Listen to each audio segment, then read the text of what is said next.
A dying man doesn't waste words. So when Walter Payton, 45 years old, weeks from the end, sat down and named the 5 greatest players he ever saw, every name on that list carried weight. But it's his number 1 that'll stop you.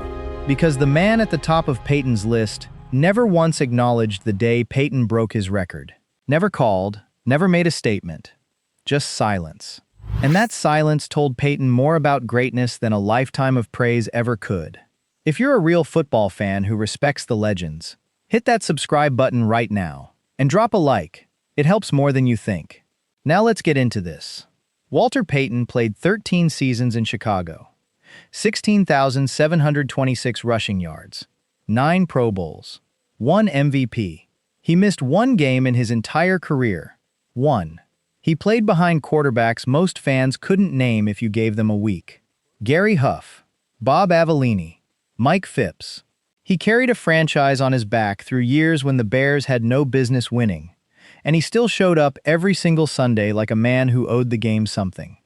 He won a Super Bowl in January of '86, and after the biggest win of his life, teammates found him crying alone in a storage closet because he never scored a touchdown in that game.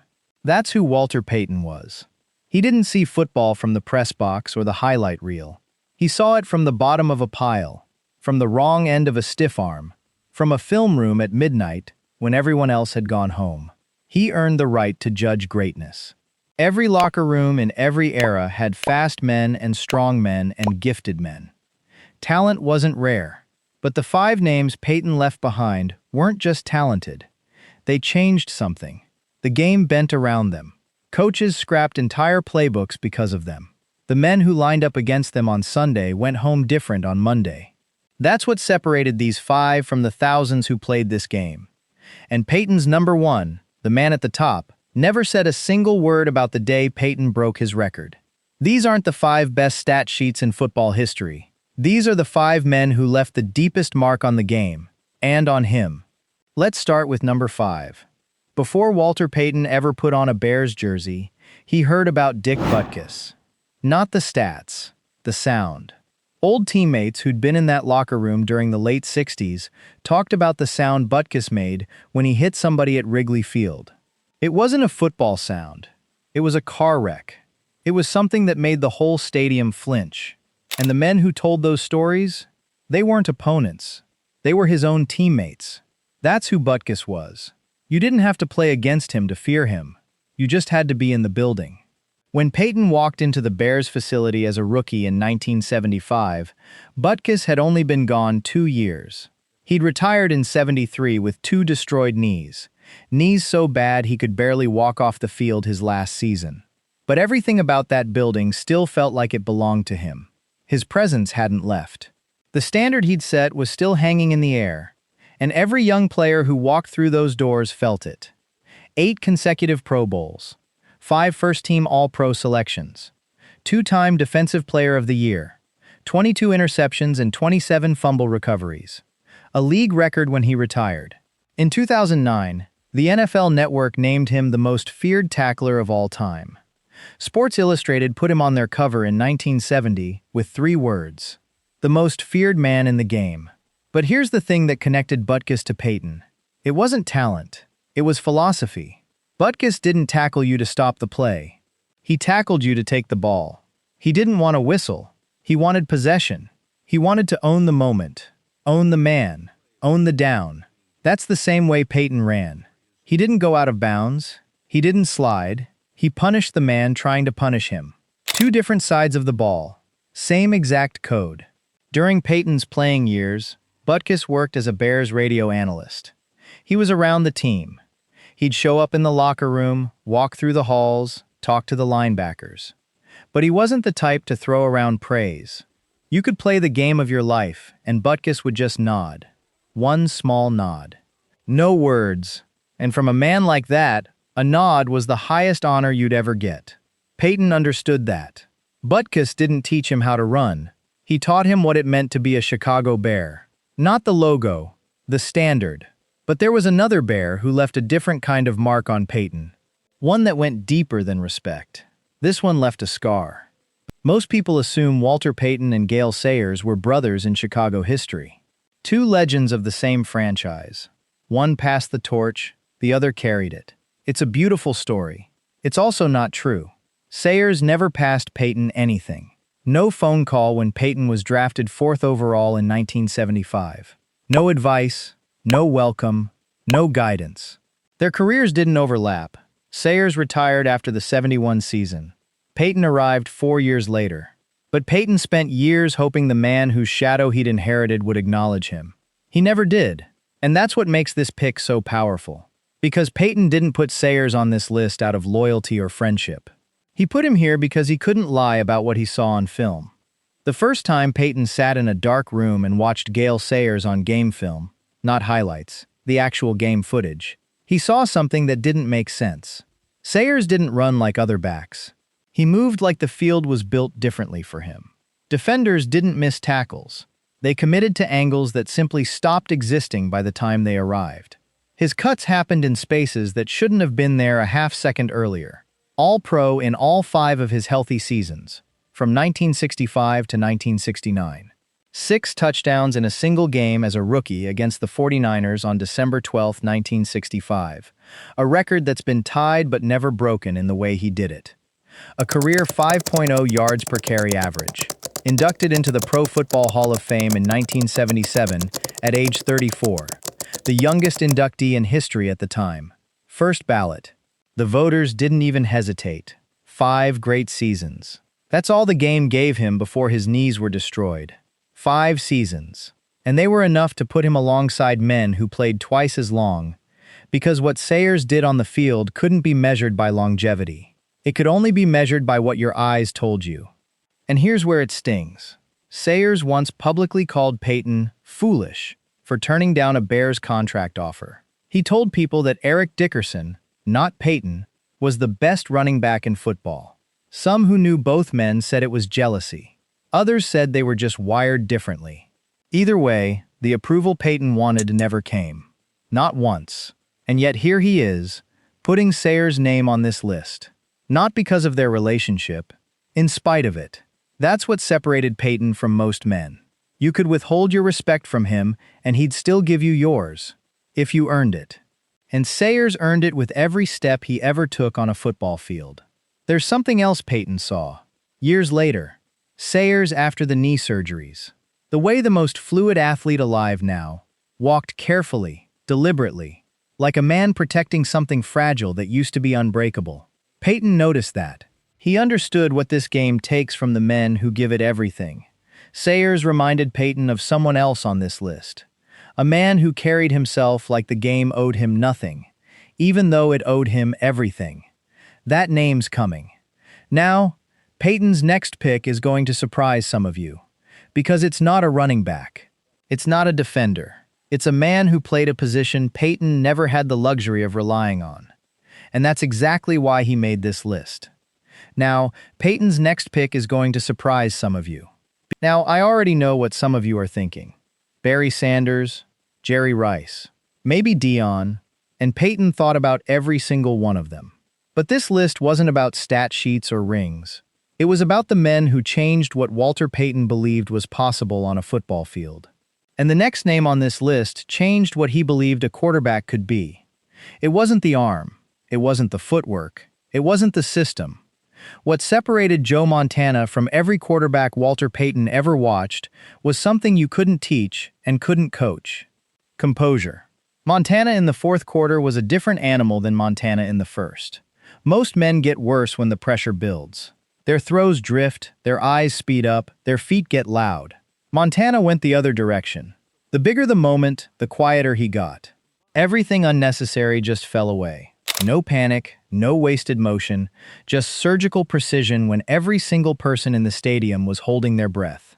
And if you want to understand why Payton put a quarterback on this list, you only need to know one drive. January 22, 1989. Super Bowl X he won.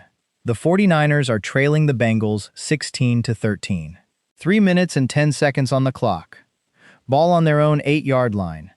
92 yards from the end zone.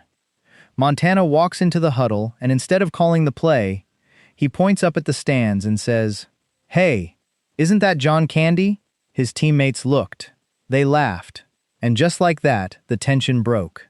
Then Montana drove 92 yards in 11 plays, completed 8 of 9 passes, and threw a 10-yard touchdown to John Taylor with 34 seconds left.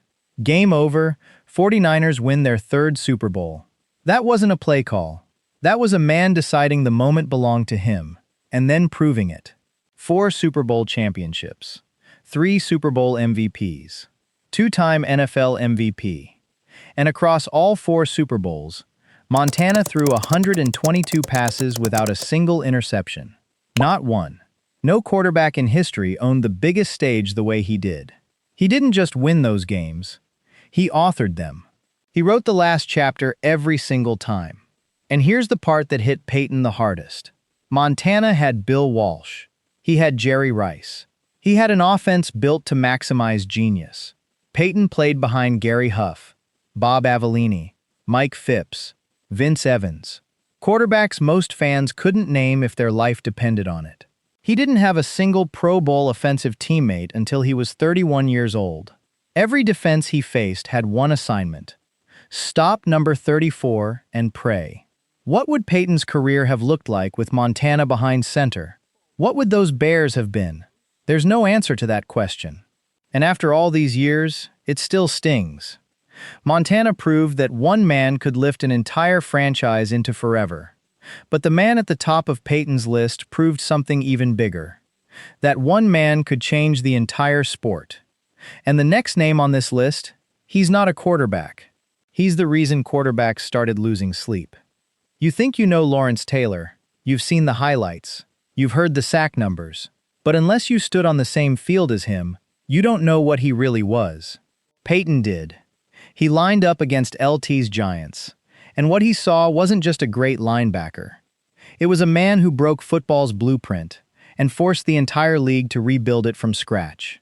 Before Taylor showed up in 1981, outside linebacker was a read and react position. You watched the play develop, then you moved. Taylor threw that playbook in the trash. He attacked. He came off the edge so fast and so violent that offensive coordinators had to redesign their entire blocking schemes around one man. Not the Giants' defense. One man. The left tackle, a position nobody used to think about, became the highest-paid lineman in football because of Lawrence Taylor. He invented a problem the league had never seen, and every team in the NFL had to build new solutions just to survive him. 3-time NFL Defensive Player of the Year, 1981, 1982, and 1986. 10 consecutive Pro Bowl selections. In 1986, he recorded 20.5 sacks and won the NFL MVP, the only defensive player in league history to win that award unanimously. Only one other defender had ever won it before him, Alan Page back in 1971. No defensive player has won it since. Think about that. In almost 40 years, nobody on defense has matched what Taylor did in a single season. And Payton saw the physical details that the cameras missed. The way Taylor moved before the snap, that little stutter, that lean forward, the way he shifted his weight like a coiled spring about to release. Offensive linemen changed their stance before the ball was even snapped just to buy half a second against him. You could see the fear in their feet. He didn't need to hit you to beat you. He'd already beaten you in your own head. Now, Taylor's story wasn't clean. The drugs, the suspensions, the self-destruction that nearly swallowed one of the most gifted athletes who ever lived. That's the truth, and there's no point pretending otherwise. But Payton wasn't judging what a man did with his nights. He was judging what that man did on Sundays. And on Sundays, there's never been anything like Lawrence Taylor. Not before him, not since. There's one name left, and it's the one that changed everything. Payton spent his whole career saying the game was about the team, about winning, about sacrifice. And he meant every word of it. But right now, there's room for one selfish truth. The man he's about to name at number 1. He's the reason Payton pushed himself up that hill in Arlington Heights every morning before the sun came up. He's the reason Payton never took a playoff. He's the reason he ran the way he ran. Into contact, never out of bounds, punishing every man who tried to bring him down. And he never told him that. There's one name left, and it's the one that changed everything. Every single yard Walter Payton ever ran, he was chasing one man. Not a record, not a number on a stat sheet, a standard. Jim Brown wasn't just the all-time rushing leader when Payton entered the league. He was the definition of what a running back was supposed to be. The question Brown left behind when he walked away from football wasn't whether someone would break his record. It was whether anyone could carry the position the way he did. Payton spent 13 years trying to answer that question. And even after he broke the record, he still wasn't sure he had. October 7, 1984, Soldier Field, Chicago. Payton takes a 6-yard sweep against the New Orleans Saints. And just like that, he passes Jim Brown as the NFL's all-time leading rusher. The crowd erupts. His teammates swarm him. The sideline floods with cameras and congratulations. It's the moment every running back dreams about from the first time he touches a football. But the scene that stuck with Payton wasn't the celebration. It was what happened after. The silence. Jim Brown didn't call, didn't issue a statement, didn't hold a press conference, didn't threaten to come out of retirement. And if you don't understand why that silence mattered, you need to know what happened when Franco Harris got close to the same record a few years earlier. Brown was furious. He publicly ripped Harris's running style, said Harris ran out of bounds too much, didn't punish defenders, didn't honor the position. Sports Illustrated ran a cover story on Brown's anger. He didn't want Harris anywhere near his record because he didn't believe Harris had earned the right to carry it. But when Walter Payton broke it, nothing. Not a single word. Brown watched Payton play and saw a man who ran the way the position deserved to be run. Into contact. Never out of bounds, punishing every tackler who tried to bring him down, carrying the game the way Brown himself had carried it. That silence wasn't indifference, it was recognition. One king looking at the next and deciding that no words were necessary. 9 seasons with the Cleveland Browns, 1957 to 1965. Led the league in rushing in 8 of those 9 years. A career average of 5.2 yards per carry. Still the gold standard for running backs. Decades later. 3-time NFL MVP. 12,312 rushing yards when he walked away. And here's the part that still blows people's minds. He walked away after leading the league in rushing in his final season. He didn't slow down. He didn't fade.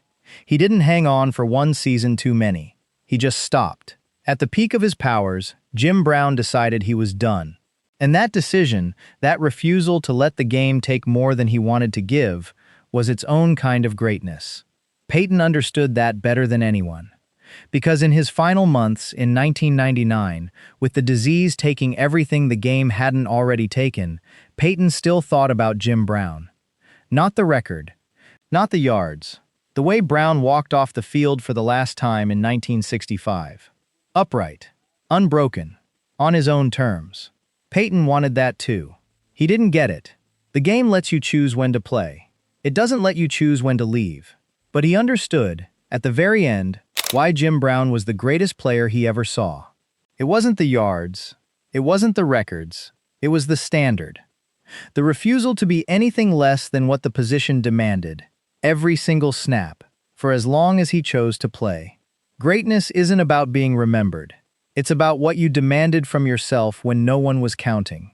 Butkus taught Payton what it meant to be a bear. Sayers showed him beauty the game rarely allows. Montana proved one man could carry a franchise into forever. Taylor proved one man could make an entire sport afraid. And Brown set the standard that made everything else make sense. Every morning, before the sun came up, Walter Payton drove to a landfill in Arlington Heights, Illinois. 60 yards of black dirt at a 45-degree angle. He called it the Widowmaker. He ran it 20 times. Not for the record, not for the cameras, not for the Hall of Fame. Because Jim Brown ran like every yard mattered, and Walter Payton decided he would too. Even when nobody was watching. Especially when nobody was watching.